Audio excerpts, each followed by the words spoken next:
Here. Hi, we'll get started right away. My name is Monica Jacobson. I'm a registered dietitian nutritionist here at Gennev, and we'll be hosting today's webinar. And we also have Melanie Olson, who's our Director of Community at Gennev. So thanks, Melanie, for being here.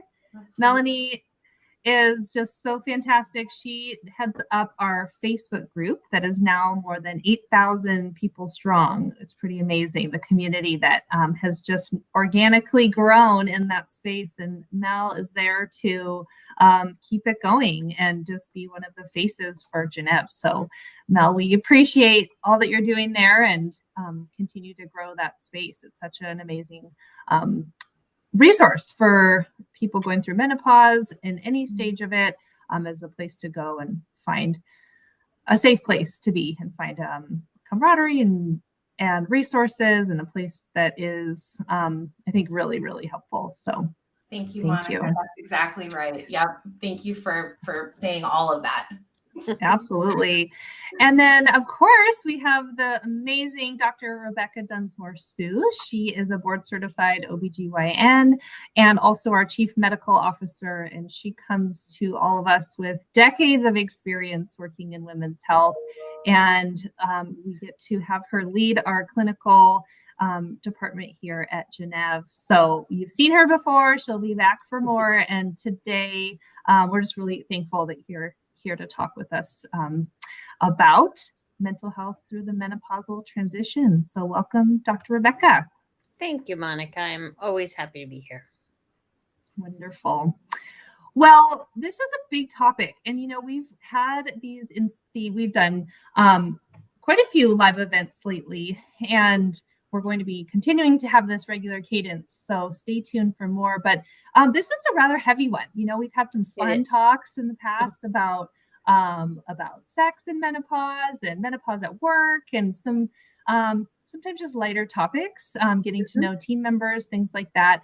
And this one's big. So it's also just so important. And so, we're going to talk about a lot of really big topics in this next half an hour. And so I just want to thank everybody who's listening in for spending this time with us, and welcome you to share any comments and questions in the chat, and we will be monitoring that throughout this event. So we really appreciate that engagement and whatever you're interested in sharing today. So just lead with that. And September is actually National Suicide Awareness Month. So it's a really hard topic. And I think that hits home to many, many of us in lots of various ways.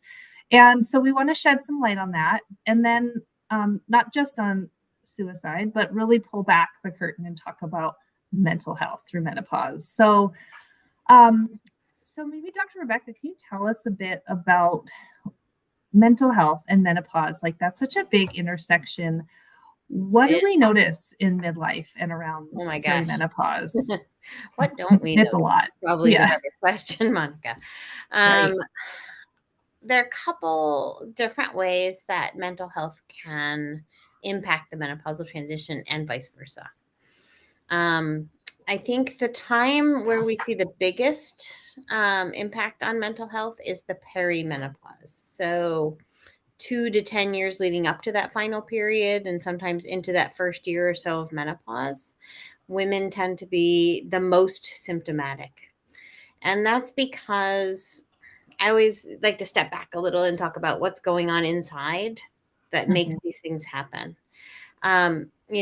We've talked many times on these webinars about what your hormones are doing during this time. And in perimenopause, the unique thing about perimenopause is that your hormones are kind of all over the place. Some months they look menopausal. Some months they look regular cycling. Some months you get 2 or 3 times the hormone that you would expect in a regular cycle because the eggs aren't that good. And so it's taking more and more hormone to get them out. And what we know about how hormone interacts in the brain is that the brain does really well with predictable things. It likes a predictable cycle of hormones. And perimenopause is anything but predictable. And so we see a lot of varying impact from those varying hormones. Many of us have had something called PMS or premenstrual syndrome, where we get some symptoms surrounding that last week of our period. Others of us have had something called PMDD, which is premenstrual dysphoric disorder, where it's much more severe and there's actual depression that shows up in maybe that last week of the period. That's a sign of your brain reacting to hormone drops. So, as hormones drop off in that last week of the period, the brain reacts to that. As you can imagine, when those peaks get higher and the drops get lower, that can get much, much worse. And so we often talk about the fact that people who have reproductive associated mental health issues, so whether it's PMS or PMDD, or even postpartum depression, which is a depression that's brought on by a huge drop in hormones after childbirth, can see a huge exacerbation of those symptoms again in the perimenopause, especially. But, I sort of went straight into hormones and things. But one thing that I think we see every time we're talking to people about their perimenopausal experiences, most women experience some uptick in anxiety during this time. And it's a surprise. I think, even people without a past history of anxiety disorder can really see a big uptick in anxiety type symptoms during this time. The most common symptoms that I've talked to people about are, waking in the middle of the night with ruminating thoughts is what we call it. So your thoughts are racing, you're going through your next day. How am I going to get all this done? It's a form of anxiety. Being suddenly afraid to do things you've always done easily. I have talked to at least 3 people who suddenly are afraid to go over a bridge. Why bridges? I don't know. But these types of symptoms sort of pop up. And again, it's just your brain is not getting its stable signal. It's getting a lot of varying signals. And that's one of the reactions it can have. Mm-hmm. That happens a lot in my life going through peri, but also in the community. People are talking about it all over the place. It's such a common discussion, and around the sleep, the lack of sleep, and then it just seems to really exacerbate that anxiety. Those two it all snowballs. Really out a lot. Yeah. You can't sleep because you're anxious, and then you're anxious because you can't sleep, and you. Yes, I hear this from patients on the daily, just like that heightened anxiety and totally stuck in that sleep anxiety spiral. And I think I really hear all the time, I just feel like I'm going crazy. Am I going crazy? Or almost like an out of body experience. I hear myself yelling at my partner or getting really stressed out about something, and it feels out of character for me. What's wrong with me? So yes, the mood swings. To that. Yes. Mood swings are fun. So again, hormones are way up and way down, and that impacts your mood. It can go way up and it can go way down. Oftentimes, actually, what people report to us is a sense of rage. Like, I shouldn't be getting angry over this, but I'm raging over it. And that can impact relationships. That can impact your work life. That can impact your relationship with your children. It's really hard to manage, and it feels very uncontrollable, all these things that are happening. Yeah. And it's such an interesting, perfect storm in a way in midlife, where many women and people with ovaries they're at the height of a career, or maybe they've had a change in their career, or kind of getting back to work, or all over the place with that. And then relationships, sometimes it's you've been with the same person for 10, 20 years, and that's hard. Let's be honest. Yes, you have a stable of complaints that you've built up over those 10, 20 years. Yeah. Aging parents, teenagers at home, or kids leaving the nest, financial burdens. There's so much, I think, that's peaking at midlife. And then nature throws in perimenopause, and it just feels a bit of like a cruel combination. So it'd be really much easier if this would show up like 20 years later. Yeah, absolutely. That's so true. Yes. Yeah. So it sounds like, we've talked about how this is all very normal. What can women expect? Does this change at a certain point in the life cycle? Will they always feel this way? No, What you will can they not expect? always feel this way. Yeah. This is a really goodness. important point. So whenever I talk to people who are in this perimenopausal roller coaster of hormones that I talk about, and they're having anxiety, they're having depression, they're having mood swings, I say, first of all, you're not going crazy. This is Mhm. real, but it's also self-limited. Most people who get through the menopausal transition into full menopause, actually this eases. Like I said, the brain is happy with stability. And in menopause, it's stable. No estrogen, no progesterone for the most part, even amount every day. The brain settles out. There is a certain amount of depression that we see that pops up later in menopause, and that definitely needs to be treated and recognized. There's also depression in perimenopause, especially if you've had depression previously. We see a big uptick again during this transition. But the anxiety, the mood swings, that sense of just sort of being out of control emotionally definitely eases with the full menopause transition. That's comforting just to know that it's not permanent and it will get better. And I've heard you say this before, but can you speak to those big decisions that sometimes Yes. people should avoid making during this sensitive time? Right. And I always like to preface this by saying, I am not saying you are hormonal, because that's been taken as like an insult. We are hormonal beings. So of course we're somewhat hormonal. Thank you for saying that. Yes. I'm not saying this in an insulting way. I am saying that you have a lot going on in your life. You have a lot going on in your brain. You have emotional dysregulation, possibly. So maybe not the best time to make permanent decisions about your work life or your home life. Recognizing that you might feel differently in a little while. Now, I always like to qualify that by saying, if you are in a dangerous situation, you should absolutely make decisions about your home life or your work life, because no one deserves to be in a dangerous situation, no matter what's going on in their brain. But if it's sort of like all those things that used to bother you about your partner, but you could tolerate them, they're a little messy, they throw their socks on the floor, and suddenly like you're ready to leave over them, maybe take a step back. Yeah, putting it into a bit of perspective, that's hard but important. Yeah, absolutely. Something you talked about earlier, I just want to kind of pop in. You talked about postpartum, or this somewhat correlating with some of those experiences as we went. And I did experience some postpartum, but I also later on recognized that I somewhat ignored it. I didn't honor it. I didn't know I was going through it. And then later recognized how hard it was, and I slogged through it. Do you see much of do you see much of that happening here in Perry? Like just sort of the same thing? All the time, Melanie. Yeah. If only people would like come and talk to us. Like, it's we sort of hold up the world, right? And we don't give ourselves the care that we give to others. We always have an excuse for why it's happening and why we don't need to deal with it. And that's absolutely the wrong approach.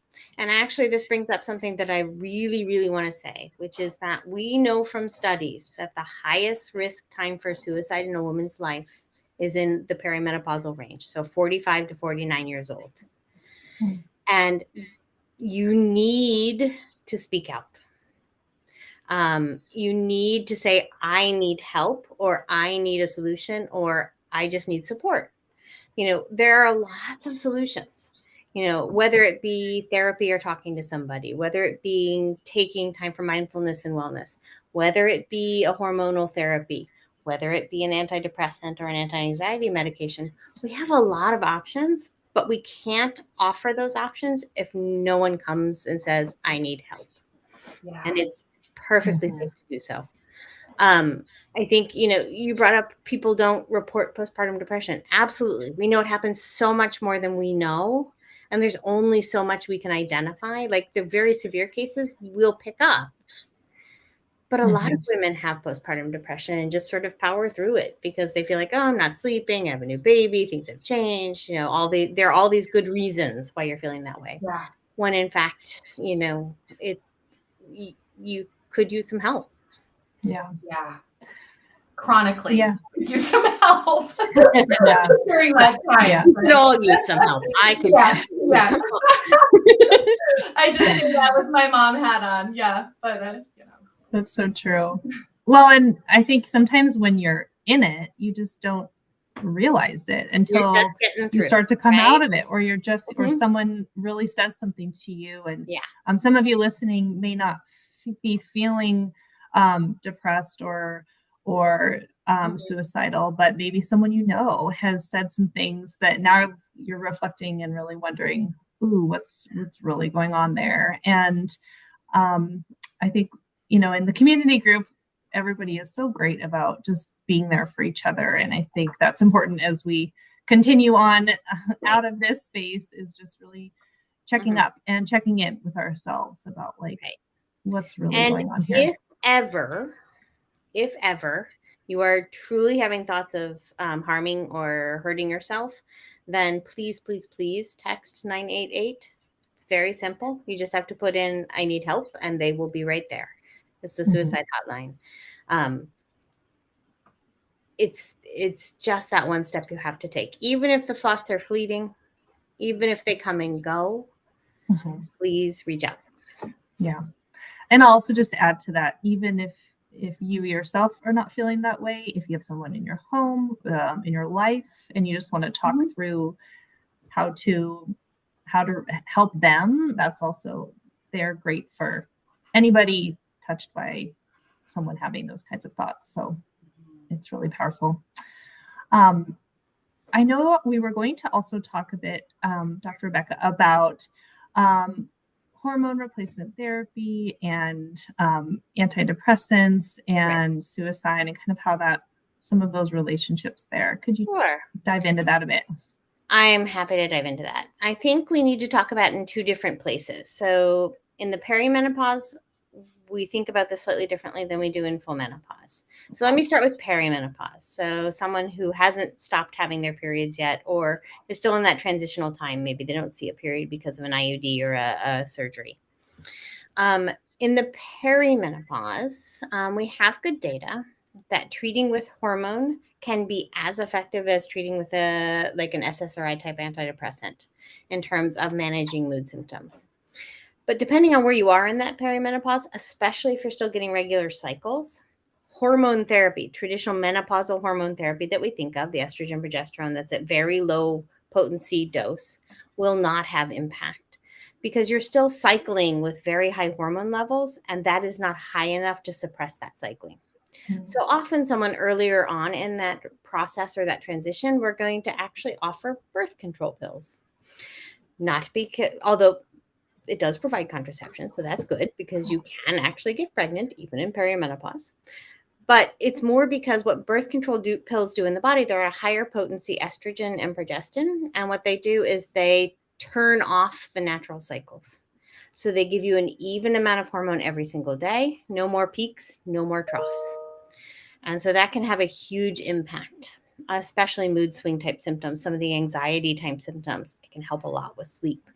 It manages some of those night sweats that can also come along during this time period. And it is safe to use low-dose birth control pills until the age of 55 per the North American Menopause Society, as long as your blood pressure is normal and you don't have any contraindications. So that can be a great solution for people who are on this roller coaster and just can't seem to get off, basically. It's an offering. And we often actually use them continuously. So we only have you take a break from them to have a period about every 3 to 6 to 12 months, depending on your personal factors. There may still be a role for an antidepressant or an anti-anxiety medication, but oftentimes that can be a first intervention we make and then make that assessment. Post-menopause. So menopause is defined as 12 months without a period. So in that first 12 months where you're maybe going 6, 8, 10 months without a period or into full menopause, then we tend to look to what we call menopausal hormone therapy. So this is generally in this country estradiol and progesterone. And we tend to look to those at that point because you don't need as potent a thing because your ovaries really aren't functioning and aren't putting out the big peaks and troughs. And so we tend to give a lower, less potent dose all the time. For postmenopausal women with depression, studies tell us that that doesn't work as well as an antidepressant necessarily, but we do have good studies that say that using the two together can actually be very effective and better than either alone. So certainly it's a reasonable start place, especially if part of that depression or anxiety cycle is the lack of sleep. And if that lack of sleep is from hot flashes at night or night sweats. So we do know that women who have more night sweats and more sleep disturbance have a higher rate of depression. So if we can solve that, then we take you out of that snowball. Mm-hmm. So it can absolutely be a good intervention at that point. Oh, that's so fascinating. And it really does make sense. And especially the snowball effect. I hear that all the time from patients. Right. Yeah. I just want to acknowledge too a few comments here in the chat. Some people bravely sharing about history of suicidal thoughts and how taking hormones did help with some of that. Yeah, so that's an depression. interesting point. The most recent newly developed drug for postpartum depression specifically is progesterone. It's a very strong progesterone. So, it's that drop of hormone right after childbirth that can set off severe postpartum depression. And so we in the medical community are starting to use hormones specifically for that. Mm-hmm. And that's why we also think it works in the perimenopause. Very similar. There's another question here, Dr. Rebecca. Thoughts on rhythmic HRT as well as an impact of very low carb diet during peri? And I can certainly speak to the low carb diet. I may pass the very low carb diet off to you, although I'll make one comment on it. But rhythmic HRT, non-cyclic HRT, birth control all have roles, right? So in the perimenopause, I tend to go with birth control. It's just easier and it will suppress the ovaries. For some women who have reasons why they can't take it or they don't tolerate it, sometimes I'll do staggered progesterone to sort of ease that huge trough that comes at the end. And sometimes we might try using menopausal hormone therapy in a more cyclic or rhythmic way. That's sort of the art of medicine rather than the science of medicine. I don't have any data to tell you that one is better than the other, except for birth control actually fully suppressing the ovaries.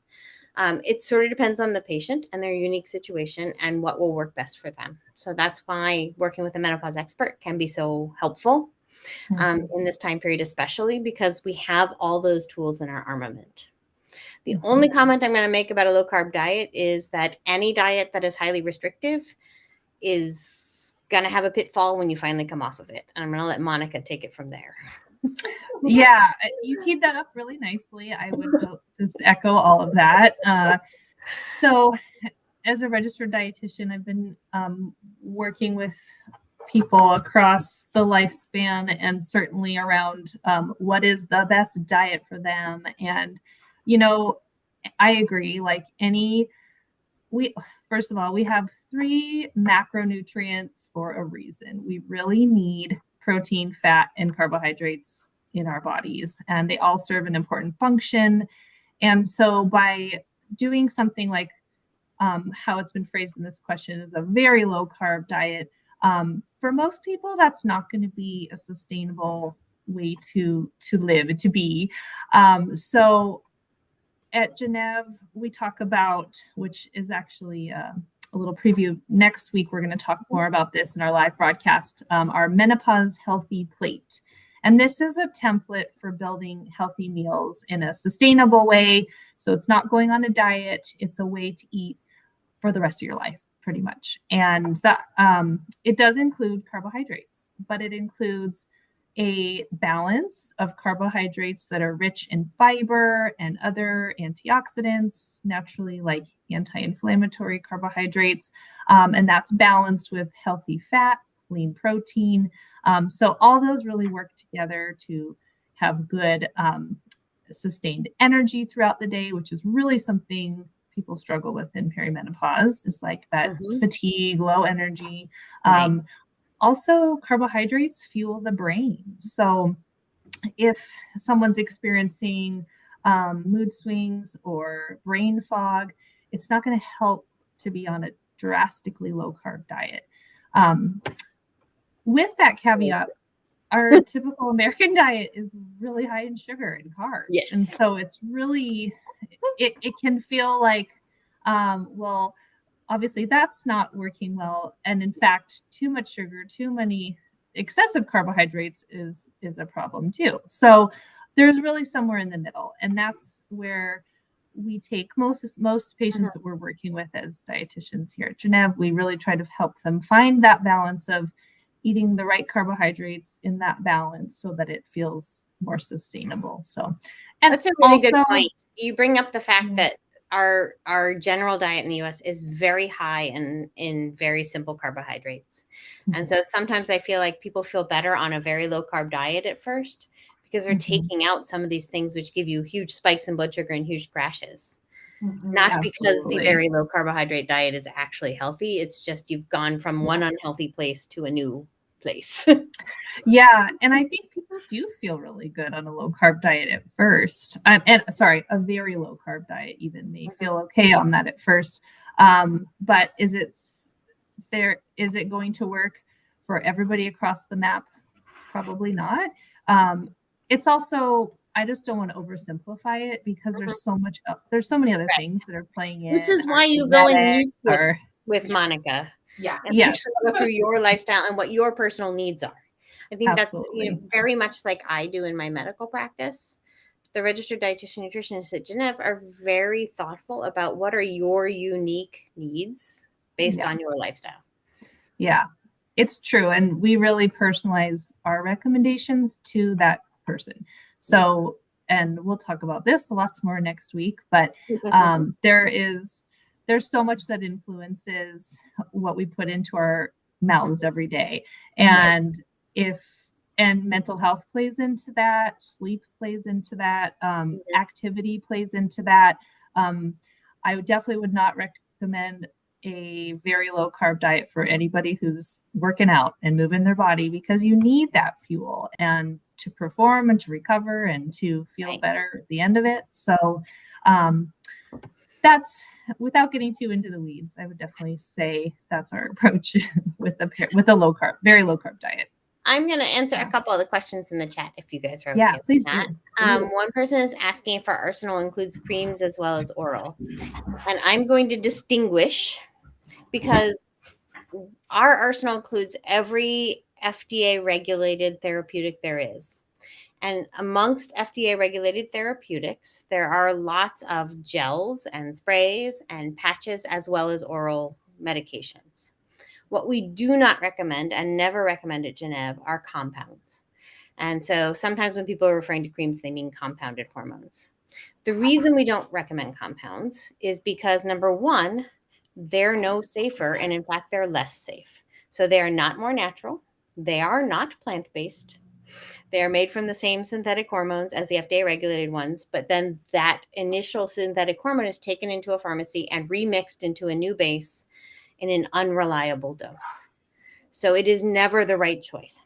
Two, I don't recommend them because they're expensive, and FDA-regulated products are covered by insurance, and we can titrate just as well with FDA-regulated products because they come in so many forms and so many doses.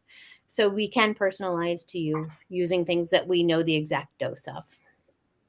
And number three, I feel like they're a marketing ploy. When everybody came off their hormones back in the day because they thought they were unsafe, somebody stepped into the breach and said, "Oh, but mine are perfectly safe." And that's not true. All hormones have the same risk. They are all the same thing.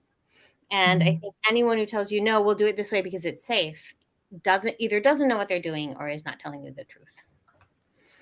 Thank you for sharing. Good point. The other question I saw was somebody talking about being on Xanax and really struggling. And we can't give personalized medical advice via webinar for obvious reasons. We don't know all your history. But what I would say is it sounds like you need an assessment with someone who truly understands menopause and what contribution menopause may be making to this. There are other ways to manage anxiety and depression, and Xanax is not generally a very good long-term drug. Last one I see is exercise. Oh, love to talk about exercise. So exercise, mindfulness, and wellness, I put those all into a big bin, all have great evidence for managing your mental health.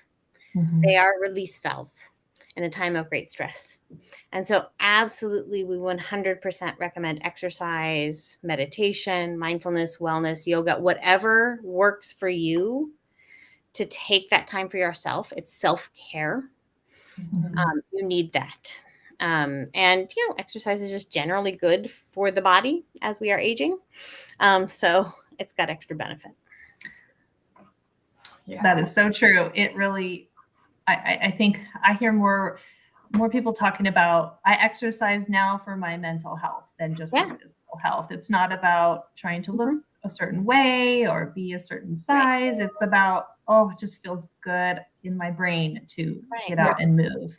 And I often actually, from our sex talk, I often make an analogy with patients who are struggling with the sort of initiating sexuality. I say initiating sexuality is sort of like going to the gym. Sort of get up in the morning, you're like, I don't want to go to the gym. Nobody wants to go in the morning. Nobody wants to go to the gym in the morning.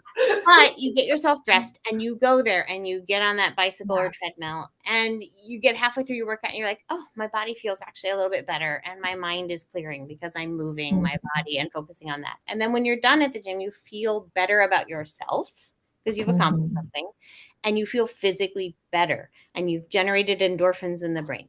All these are great benefits. So even when you wake up in the morning, you're like, I just don't want to go. Know that there's a benefit at the other side. Yeah, that's so true. I often tell patients too that movement helps finish that stress response. So when that all those nerves, all that anxiety has nowhere to go until you can really just move it. And sometimes even just like deep breathing and visualizing getting that out. I mean, that's neuroscience. But it's also evolutionary. If you think about it, that stress response was to make us run away from the lion that was going to eat us, right? So run away. It resolves that pathway. Yeah. Or cycle away. Cycling away is fine too. Yeah. You need no impact. Dance it out. I'm not a runner, so I walk away really fast. The lion probably eat me. I love that. And I know we're just about at our time here for today, but Dr. Rebecca, I think it's always helpful for us just to shed some light on when we're working with patients at Gennev and maybe just how we kind of screen for mental health and what we do about that. Yes. So one of the things we do is we just ask a couple basic screening questions on our intake forms. And that's actually live as of, I think, next week. And there are just 2 screening questions that say, that ask about your mood for the last couple of weeks. And if you score above a certain amount, we feed you 7 more questions that ask a little bit more depth. And we do that when you're a new patient or if we're seeing you annually. And it's just a check-in. It's a quick thing that says, hey, tell us if something's going on. Because a lot of times we'll go through a whole appointment and somebody doesn't bring it up. But if that intake form says, hey, they scored a little high on this, you should ask about it, then maybe we actually get into the weeds and figure out what's going on. We are always wanting our patients to tell us if something is going on like that. We're not mind readers. We can ask questions, but we need to hear it so that we can help. Yeah, absolutely. Yeah. And when we do hear that, or that is flagged in our in that form, we'll get into it, and we do that as dietitians, and we do that certainly with all of you doctors, talking to the patients typically first. And we stay in our lane, but we also refer out. We'll find out, do you have a therapist, or are you open to talking with somebody? And we will refer out. We have a partnership with LifeStance Health, and so it's a really warm handoff over to a licensed mental health clinician to help people get that next level of treatment. Right. And I think that's important. Like there are certain prescriptions that I can make as a menopause provider, but certainly if I have any concern, I am going to make that warm handoff to somebody who has more expertise in this area than I do. You know, I tell women all the time, it's really important to see a menopause expert because that's what I'm expert in. I am not a mental health expert. I understand how menopause and perimenopause affect the mental health, and I can do the basics of that. But if I think you need it, I'm going to tell you to see someone who has more expertise than me because I want you to get the absolute right treatment. Absolutely. Well, I know we're just about at our time, so we'll wrap up for today. And just want to thank, first of all, you, Dr. Rebecca, for being here and sharing so many important things. This was a heavy conversation, but I think we also just got real with what happens in this stage. And I think a lot of helpful tools. Well, you know, myth busting around mental health is a huge thing for me. Like having depression, having anxiety, these are not failings. They are not a value judgment. It's happening in your brain. It is a physiologic and chemical difference. And you can't fix that by being a good person. You need to power through it. But you've also done nothing to deserve this, right? Yeah. It's not a judgment on you. No. It just is. Yeah. Like anything else that happens in medicine. Like you wouldn't walk up to somebody who has chickenpox and say, oh, that's a judgment on you. It just happens. Right? Yeah. Yeah. So, absolutely. But we tend not to talk about mental health. We tend to see it as a failing. It's not a failing. It's a medical thing. And it's extremely common. Yeah. Yes. Absolutely. Thank you. Well, and thank you all for being here. Those of you that are in our audience or watching this recording, if any of this resonated with you and you want to talk more about it, we are here for you. So please reach out. I'm seeing some comments like that in the chat. So we look forward to those conversations. Absolutely, come and find us. We are happy to talk about it, see you as patients, any of those things. You know, we're here to help. Yeah. Absolutely. And don't forget about the community where we're seeing and talking every day conversations. We're coming in. It's so awesome to go in there and spend time. So please join that community. If you are someone going through various stages of menopause, we're there to support each other. We're there to see each other and get through this together. Exactly. Yeah. 100%. Absolutely. Well, thank you all again. And thank you, Melanie, as well, for being such a huge face in that Facebook group and our community as a whole. We are also thankful for that. And just a reminder that next Wednesday, we'll be having another live event, and we're talking a lot about nutrition and food. And I'll be there giving you all the details on our menopause healthy plate and what that means, what that looks like. I gave you a little preview. It's basically all the secrets you need to know to live and eat this way for the rest of your life. So it's going to be a fun conversation. So stay tuned. We'll post more about that soon. Cool. Yeah. Awesome. All right. Well, thank you again, Dr. Rebecca. Yes, please do. It's good. All of us need it. All right. Well, thanks, everybody. Take care, everybody.